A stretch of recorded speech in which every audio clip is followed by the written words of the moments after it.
Muchas gracias. Buenos días, queridos hermanos. Es un gusto y un placer estar hoy aquí. Doy gracias a Dios porque nos da la oportunidad de poder estudiar, de poder predicar su palabra. Y doy gracias a cada uno de ustedes por estar aquí hoy fielmente, escuchando la palabra nuevamente. Y como decía nuestro pastor, me hizo un abrebocas en sus dos oraciones de lo que vamos a hablar el día de hoy.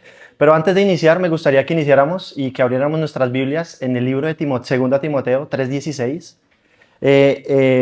Porque cuando llegamos a esta parte de versículos que vamos a estudiar el día de hoy, tenemos una muy mala costumbre de que cuando vemos estos textos que son o muy cortos o hablan de cronologías o hablan de genealogías o de salutaciones, como es este el caso, tendemos la mala costumbre de seguir derecho, de como son muchos nombres, seguir derecho también, o solo leerlo por encima, o cuando son cronologías de países de donde vienen, pues seguimos derecho y no tenemos y no paramos detenidamente a estudiar estos versículos que son tan importantes. Y es por eso que quiero que abramos 2 Timoteo 3:16, donde dice que toda la escritura es inspirada por Dios y útil para enseñar, para redarguir, para corregir y para instruir en justicia. ¿Por qué traigo esto a colación? Perdóneme. Listo. Traigo a colación porque hoy cerramos este gran capítulo del libro de Efesios con una sección que simplemente cuando lo leemos puede parecer un bloque de saludos, de cortesía o de mera información logística. En la antigüedad, en la época en que se escribió la carta a los Efesios, las cartas solían concluir de una manera formal, con el nombre del remitente, los destinatarios y el cuerpo del mensaje, y finalizando con unos deseos de bienestar. Pero a diferencia de la correspondencia secular de la época, la Biblia, y en este defecto, las cartas del Nuevo Testamento, poseían una distinción gloriosa. Eran inspiradas por Dios. Estaban escritas por el Espíritu de Dios. Y estas son palabras de Dios que estaban inspiradas por el Espíritu Santo. Ningún párrafo está puesto de adorno de unas buenas costumbres. Cada línea, cada punto, cada tilde y cada coma porta un peso eterno y una utilidad eterna. Así que, hermanos, llegar al día de hoy me genera un gozo total y tengo muchas ganas de predicar la palabra, pero en esta mañana es Dios el que quiere hablar y no yo. Y me llena de un gozo, de una paz y una nostalgia, porque hace un año aproximadamente tuve la oportunidad de por primera vez pararme aquí en un púlpito, no acompañar a mis hermanos en la carta de Efesios, pero sí en la carta de Timoteo, que es una de mis cartas favoritas, lo puedo decir. Y me llena de un gozo porque no sé mis hermanos cuánto llevaban, 2 años, más de año y medio, recorriendo constantemente y nos habían sumergido de una manera consecutiva la exposición de la carta a los Efesios. El propósito de recorrer cada capítulo y cada versículo, cada palabra, no ha sido un panorama general o una pincelada superficial, sino era para adentrarnos profundamente en el diseño eterno que Dios inspiró para los creyentes en Éfeso y por extensión al día de hoy a nosotros.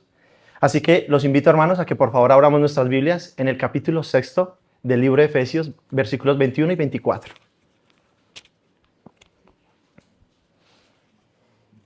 Así que dice: para que también vosotros sepáis mis asuntos y lo que hago, todo os lo hará saber Tíquico, hermano amado y fiel ministro en el Señor, el cual envía a vosotros para esto mismo, para que sepáis lo tocante a nosotros y que consuele vuestros corazones. Paz sea a los hermanos y amor con fe de Dios Padre y del Señor Jesucristo. La gracia sea con todos los que aman a nuestro Señor Jesucristo con un amor inalterable. Amén. Vamos a orar, por favor. Señor, te damos gracias por tu misericordia, te damos gracias por esa gran salvación, te damos gracias por tu gracia y por ese amor incomprensible y eterno que tú has mostrado con nosotros. Te doy gracias por cada uno de mis hermanos que están aquí, por los que no pudieron estar. Te doy gracias por tu iglesia, Señor, y te doy gracias por las vidas de cada uno de mis hermanos, Señor. Te doy gracias porque nos da la oportunidad hoy de estar aquí fielmente, como tu cuerpo, escuchando tu palabra. Y como decía en un principio, tengo muchas ganas de hablar, pero por favor cierra mi boca. Que seas tú el que hable a tu cuerpo, que seas tú quien hable a tu pueblo y que mis hermanos sean glorificados, Señor, que sean glorificados con tu palabra y lo más importante, que tú seas glorificado en nuestras vidas, Señor. Así que ponemos este tiempo entre tus manos y que para tu Hijo sea toda la gloria y la honra por los siglos de los siglos. Amén. A ver, muy bien. Vamos a recordar un poco el trasfondo histórico. Éfeso era una de las principales metrópolis del Imperio Romano. Era una ciudad pagana por excelencia que albergaba alrededor de unas 200.000 personas. y era el epicentro del culto de muchos dioses, con D minúscula, pero su diosa principal era Artemisa. Y en este escenario hostil y entregado a la idolatría, el apóstol Pablo había invertido alrededor de 3 años de sus vidas públicamente hablando en la escuela de Tirano, enseñando en las sinagogas y amonestando de día y de noche con lágrimas a cada uno. El impacto de la palabra fue tan radical que los negocios de estos plateros locales colapsaron cuando la gente abandonó estos ídolos para servir a nuestro Dios vivo. Entonces, este arduo trabajo había forjado un vínculo de amor mutuo, entrañable y pastoral entre aquella iglesia agradecida y el apóstol. Y al aproximarnos a los versículos 21 y 24 de este último capítulo, nos encontramos ante el broche de oro de los que muchos teólogos llaman la obra maestra de Pablo. El apóstol redacta estas líneas finales desde una oscura celda en Roma, ya no lo había explicado Jair el domingo pasado, sufriendo su primer encarcelamiento, atado muchas veces a un soldado de la guardia pretoriana. Sin embargo, lejos de autocompadecerse, de quejarse o de mostrarse afligido, su mirada permanecía fija en la edificación de la iglesia y en el avance del reino de Dios. Y en esta sección de clausura identificaremos con claridad dos grandes divisiones que estructuran nuestro mensaje. En el versículo 21 y 22 vamos a ver unas palabras de recomendación y de carácter ministerial. Por otra parte, en el versículo 23 y 24 veremos unas palabras de bendición y de la comunión con la gracia. Así que las palabras de recomendación, el perfil, vamos a ver y observar el perfil de un siervo fiel. En el versículos 21 y 22, el texto comienza diciendo: para que también vosotros sepáis mis asuntos y lo que hago, todo os lo hará saber Tíquico, hermano amado y fiel ministro en el Señor, el cual envía a vosotros para esto mismo, para que sepáis lo tocante a nosotros y que consuele vuestros corazones. Antes de este pasaje, en los versículos 19 y 20, que Jair nos exponía hace 7 días, Pablo había instado a la iglesia a perseverar en oración, pero de manera particular querían que oraran por él. Y él que dice, exclamando, y por mí, a fin de que abrir mi boca, me hacía dada la palabra para dar a conocer con denuedo el ministerio del Evangelio, por el cual soy embajador en cadenas. Pero para que los hermanos en Éfeso pudieran interceder con un pleno entendimiento, inteligencia y precisión, era indispensable que conocieran de primera mano su situación jurídica, su situación física, pero de una manera particular su situación espiritual. Con este propósito, Pablo no confía su carta al viento ni a un emisario cualquiera. Recomienda y designa a un mensajero muy especial, y ahí es donde vemos nuestro gran hombre el día de hoy, Tíquico. La aparición de este personaje nos enseña algo. En primer lugar, que en la obra del Señor no hay llaneros solitarios. Y aunque Pablo poseía el llamado extraordinario de ser un apóstol directo de nuestro Señor Jesucristo, de tener las dotaciones de revelaciones celestiales y de milagros, nunca trabajó de una forma aislada. Él siempre requirió constantemente del apoyo, de las oraciones y del afecto de la compañía de los colaboradores locales. Dios constituyó una iglesia, un cuerpo, donde las cargas se comparten y los ministerios se complementan. Nadie, hermanos, nadie, absolutamente nadie, es autosuficiente en el reino de Dios. Pero por otro lado también podemos ver un poco la biografía y el carácter de Tíquico, el valor de su fidelidad ordinaria. Las Escrituras registran el nombre de Tíquico solamente 5 veces en todo el Nuevo Testamento. No obstante, al unir estos trazos biográficos esparcidos en la palabra de Dios, nos otorga un perfil magistral, un espejo donde cada miembro de la iglesia nos debemos de observar. Vamos a ver primeramente su origen y su disposición ante el peligro. La primera vez que vemos aparecer el nombre de Tíquico es en el libro de Hechos, capítulo 20, versículo 4, que se nos dice que Tíquico era originario de la provincia de Asia Menor. Él había formado parte del grupo que acompañó a nuestro apóstol a Jerusalén para entregar una ofrenda que se había recolectado entre todos los gentiles a favor de los hermanos judíos que estaban pasando por una hambruna.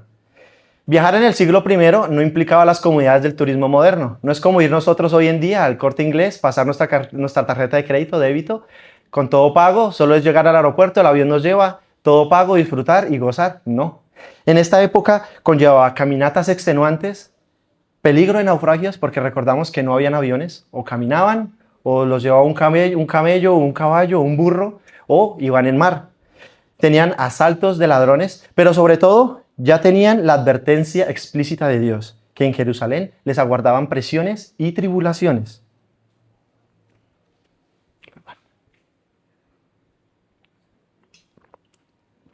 Bueno, llegamos. Tíquico estuvo dispuesto a dejar todo esto atrás, tanto su hogar, su comodidad y su estabilidad económica para servir a los santos. Por otra parte, podemos ver su perseverancia y en la palabra. Lo podemos observar en Colosenses capítulo 4, versículos del 7 al 9. Años más tarde encontramos a Tíquico al lado de Pablo en Roma durante su primer cautiverio. Él no huyó como haríamos nosotros. Cayó un amigo a la cárcel porque estaba haciendo algo y todos saldríamos corriendo. No, él se mantuvo firme. Cuando el apóstol fue arrestado, y de hecho sirvió no solo como el correo que llevó la carta la carta epístola a los Efesios, que es la que estamos estudiando, sino también la carta a los Colosenses y una nota personal a Filemón. Viajó muchas veces junto a Onésimo, restaurando relaciones rotas y consolidando la fe entre las iglesias y entre los hermanos. También por tercer punto podemos ver su idoneidad y versatilidad pastoral. Aquí lo vemos en dos secciones de las Escrituras. La primera vez que vemos su idoneidad y versatilidad es en Tito, capítulo 3, versículo 12, los diré seguidos, y en 2 de Timoteo, capítulo 4, versículo 12. Repito, Tito 3:12 y 2 Timoteo 4:12. Una vez que Pablo fue puesto en libertad provisional, planeó enviar a Tíquico a la isla de Creta para reemplazar temporalmente a Tito mientras Tito iba y se reunía con el apóstol Pablo. Años después, ya en 2 Timoteo, vemos después durante su segundo frío y desafortunadamente definitivo encarcelamiento de Pablo, ya esperando su ejecución en ese entonces, el apóstol le escribe a Timoteo, su hijo amado, pidiéndole que venga a Roma a verle. Pero nuestro apóstol Pablo añade, a Tíquico lo envié a Éfeso. Pablo sabía que si enviaba a Tíquico a Éfeso, la iglesia quedaba en manos de un hermano íntegro, capaz de cuidar el púlpito y de proteger el rebaño de los lobos rapaces. Y de proteger, de conocer, de proteger, de amonestar y de predicar la palabra muy fielmente. Desde el año 56 hasta el martirio de nuestro apóstol en el año 67 después de Cristo, Tíquico había demostrado 3 virtudes inconmovibles: disposición absoluta del servicio, carácter diligente en los detalles y una confiabilidad a toda prueba. Si observamos por otra parte, podemos ver el doble título que aquí el apóstol Pablo, para reseñar, dice hermano amado y fiel ministro. Pablo condensa el carácter de su colaborador usando 2 calificativos que equilibran la vida de un creyente. Hermano amado, esto apunta a una relación de la familia en la fe. Tíquico no era un frío ejecutor de tareas al servicio o un burócrata de religión. Su calidez, su amor práctica y su entrega desinteresada habían sembrado en el corazón del apóstol y de las congregaciones un afecto puro, de confianza. Era alguien con quien daba gusto estar. Era un hermano entrañable. Pero por otra parte, podemos observar fiel ministro en el Señor. Si la palabra hermano evoca afecto, la palabra ministro evoca servicio y sumisión. Hoy en día sabemos que el término ministro se asocia con estatus, con plataformas, con títulos extravagantes o con posiciones de poder. Sin embargo, en el latín original, el minus, que es donde viene la palabra, y en el griego, la palabra describe a un sirviente, a alguien que ejecuta las órdenes de su señor. Tíquico no buscaba los focos de atención, ni mucho menos, ni una plataforma pública para salir brillando. Él buscaba oportunidades cotidianas para servir.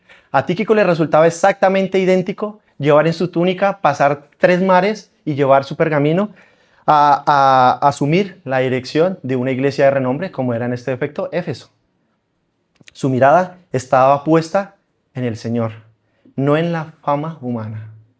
Así que cuán necesario es tener hombres y mujeres así en la iglesia. Personas que estén dispuestas a servir en lo que sea con tal de contribuir con el reino de Dios. Tal vez no todos podremos servir como Pablo sirvió, apóstol directo de nuestro Señor Jesucristo. Y no todos vamos a tener en la iglesia la misma disposición. Tíquico se menciona solo 5 veces en el Nuevo Testamento. Y él no buscaba una plataforma para brillar, buscaba simplemente oportunidades para servir.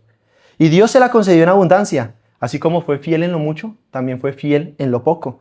Cuando fue necesario enviar a alguien a Creta o a Éfeso, Pablo pensó en Tíquico directamente, porque había demostrado de muchas maneras que era un siervo fiel. Y yo me pregunto, hermanos, ¿se puede decir eso de nosotros? ¿Se puede decir eso de ti y de mí? Esa es la disposición que tenemos en servir en la iglesia. Y mi hermano amado, tal vez muchas veces nos vemos débiles y pensamos que no tenemos ninguna habilidad o algún don extraordinario que podamos poner al servicio. Pero son muchas las cosas que Cristo puede hacer y hace a través de hermanos que tienen dones y habilidades comunes y corrientes.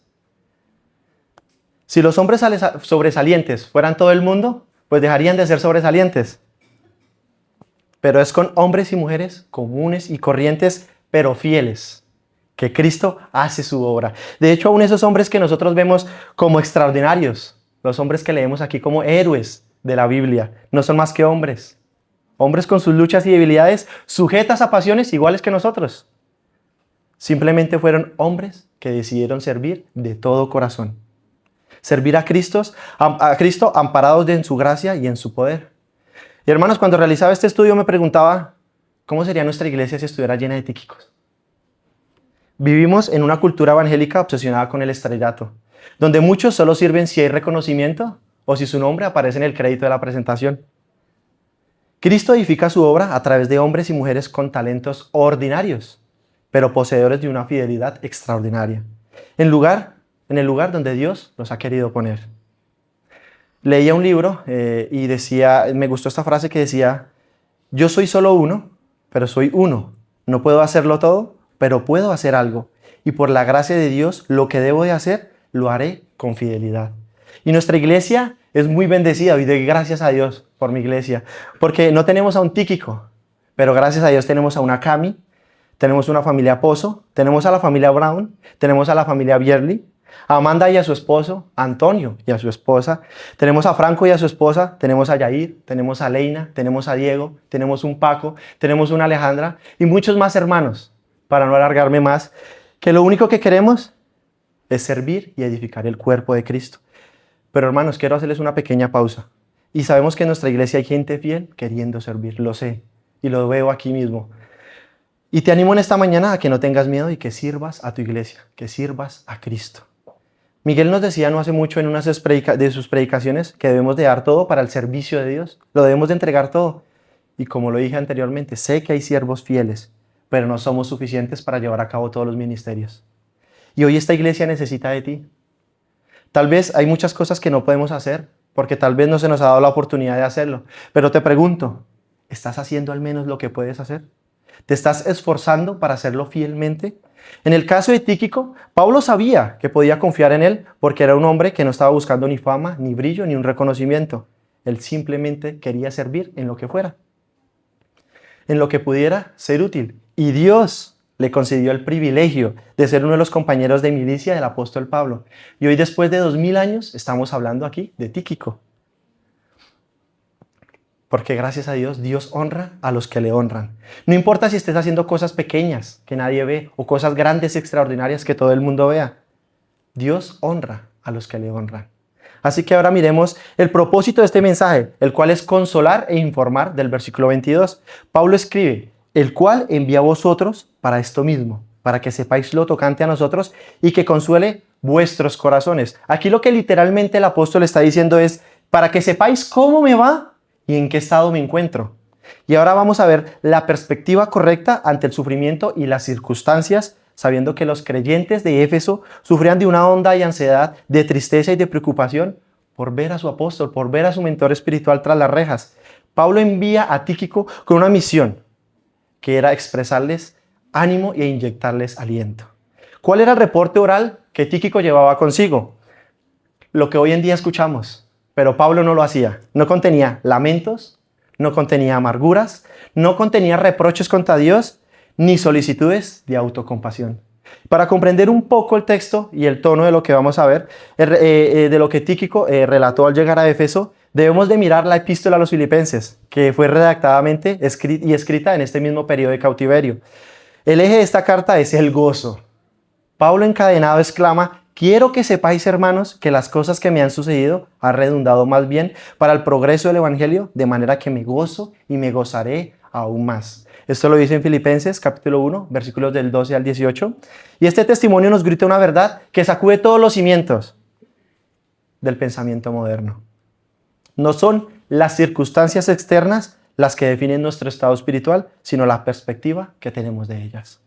El ser humano actual, incluso muchos, dentro de la iglesia vive convencidos de que la felicidad y la bendición de Dios consiste en la perfecta alineación de estos tres elementos temporales: salud física, prosperidad económica y una estabilidad afectiva terrenal. Bajo esta premisa puramente materialista, las personas se vuelven esclavas de estas comodidades y por consecuencia terminan sumidas en la miseria emocional y en una quiebra espiritual. En cuanto surge la primera prueba, Pablo entendía con lucidez absoluta que el fin supremo de la existencia humana no es el bienestar personal ni la autorrealización egoísta, sino glorificar a Dios y vivir para Él. Si sus cadenas servían de testimonio para que toda la guardia pretoriana romana escuchara el nombre de Jesús, y que si su arresto infundía ánimos a otros hermanos para predicar sin temor, el apóstol se declaraba plenamente dichoso, gozoso y bendecido. Y al oír este reporte de los labios de nuestro hermano Tíquico, los corazones de los hermanos de Éfeso serían profundamente reconfortados y no verían a un líder derrotado, sino que verían un guerrero de la fe sostenido de una forma sobrenatural por el Espíritu de Dios en medio de esta estrechez de su encarcelamiento en Roma.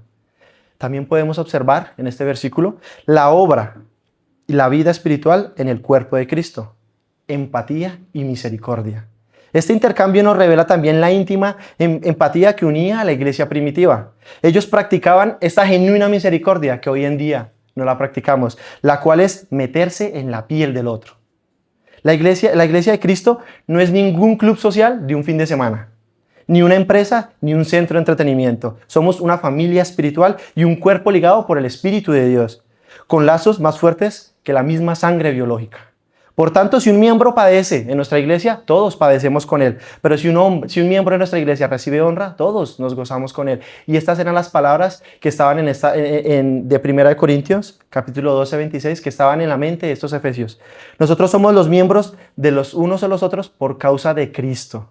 Estamos ligados los unos a los otros con un vínculo indisoluble que no depende ni de raza, ni de color, ni de posición social. Es un vínculo que no depende de nuestra afinidad. Depende de la realidad que el Espíritu de Dios mora en nosotros y que ha hecho en todos nosotros un mismo cuerpo, un mismo pueblo y un mismo templo de Dios.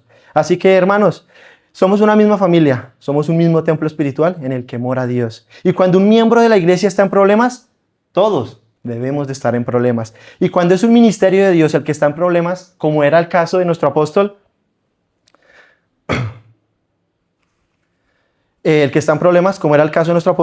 aquí entonces debemos demostrar también nuestro interés, porque el Evangelio se siga proclamando. Los dolores, las pruebas, los desvelos de nuestros pastores, de los misioneros que vienen de esta iglesia, que van de esta iglesia, de los hermanos perseguidos en la obra global, deben tocarnos de cerca. Y de ahí la importancia vital de mantenernos informados con seriedad sobre la obra del Señor. No por una mera curiosidad intelectual, sino para poder interceder con fervor, inteligencia y un compromiso real. Y este es el motivo por el cual nos reunimos aquí en la iglesia todos los miércoles, para saber cómo están nuestros hermanos de la iglesia, cómo están todos nuestros hermanos a nivel global en los otros países, para poder estar unidos y orar por ellos. Así que recordemos que la iglesia que fundó Cristo va más allá que estas 4 paredes de este local. Así que en nuestra segunda parte ya podemos ver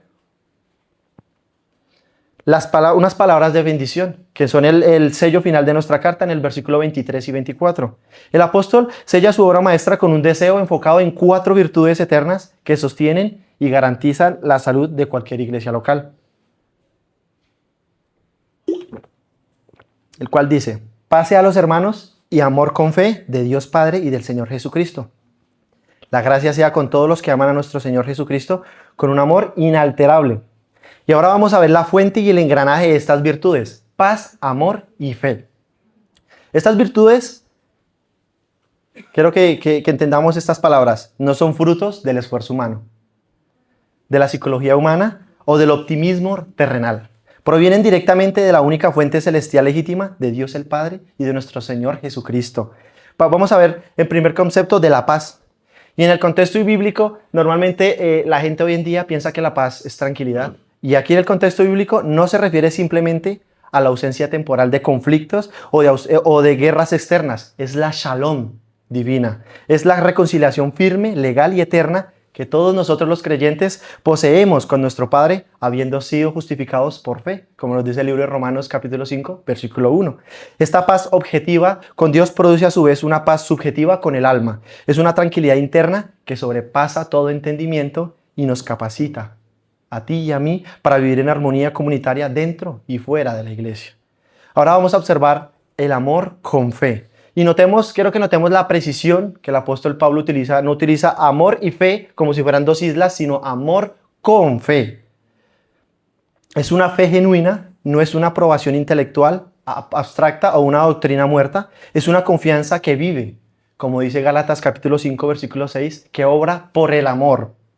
El amor del creyente no es un sentimiento sentimentalista y vago desprovisto de verdad. Se nutre de la fe en la verdad revelada. Y Pablo anhelaba que la fe de los efesios siga operando y manifestándose a través de un amor práctico hacia Dios y hacia el prójimo. Podemos observar la gracia soberana y este amor inalterable. La epístola concluye levantando el estandarte de la gracia y cerrando de una forma perfecta el círculo teológico que nuestro apóstol abrió en el capítulo 1, versículo 2, que dice: gracia y paz a vosotros. La gracia soberana e inmerecida de Dios es la base sobre la cual somos elegidos desde antes de la fundación del mundo. Es el poder por el cual somos rescatados de nuestra muerte espiritual, como lo dice el libro de Efesios, capítulo 2, versículos del 8 al 9. Es el motor que nos sostiene en el servicio y es el fin glorioso de nuestra salvación. Sin la gracia, la iglesia perece. Pero podemos observar con lupa el destinatario específico de esta bendición final, que dice: con todos los que aman a nuestro Señor Jesucristo, con amor inalterable.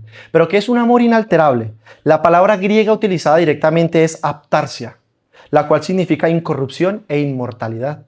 Es algo que no se descompone ni que parece con el tiempo. Es un amor inalterable hacia Cristo, es un afecto puro y maduro que no se desvanece ante las tormentas de la vida, que no flaquea cuando vienen los encarcelamientos, las crisis financieras, los dolores físicos o las pérdidas de nuestros seres queridos. Es la devoción total de un corazón regenerado que ha entendido que hay una satisfacción mayor, que el creyente haya entendido que no se halla en los éxitos materiales, ni en los aplausos terrenales, ni en la mera salud del cuerpo, sino única y exclusivamente en la persona de nuestro Señor Jesucristo. Si tenemos a nuestro Señor Jesucristo, lo tenemos absolutamente todo. Si no lo tenemos a Él, y aunque tengamos al mundo en nuestras manos, estamos completamente vacíos. Él no es simplemente algo que llena, no. Él lo es completamente todo. Y hermanos, llegando a una conclusión y ya una aplicación práctica, para cerrar de una manera definitiva este glorioso y extenso estudio de la epístola a los Efesios, quiero realizarles una pregunta y va a ser algo punzante para la aplicación de nuestras vidas, y es la siguiente: ¿de qué nos sirve escudriñar, memorizar y exponer las verdades celestiales de esta carta si no las ponemos en nuestro diario vivir? ¿De qué nos sirve conocer nuestra posición en los lugares celestiales si nuestro andar terrenal sigue sumido en el fango mundano? Es triste ver cómo personas se exponen durante meses a series expositivas de sermones doctrinales y teológicos, lo cual es muy bueno, pero sin embargo siguen sumidas en la miseria de su pecado, resistiéndose a la voz de Dios. Así que si hoy estás aquí, amigo mío, y no conoces del Señor, y si aún estás aquí y no has puesto tu confianza en nuestro Señor, debes saber que fuiste traído esta mañana con cuerdas de amor para encontrar en Cristo, por medio de la fe, el genuino arrepentimiento y lo que Él solo puede dar: el perdón total de tus pecados, una comunión íntima con nuestro Padre Celestial y el don de la vida eterna.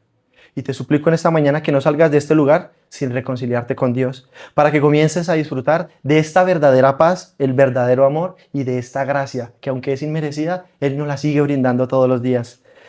Y hermano, te hablo a ti que como iglesia, que el Señor nos conceda el poder de vivir a la altura de nuestra excelta y santa vocación cristiana. En medio de esta generación adúltera, pecadora y perversa, que seamos verdaderas lumbreras en la oscuridad y que el Espíritu de Dios despierte en esta iglesia un ejército noble de Tíquicos, de hombres y mujeres dispuestos a servir en lo oculto o en lo público, en tareas grandes o en tareas pequeñas, sin buscar el aplauso de los hombres, sino la aprobación de nuestro Señor.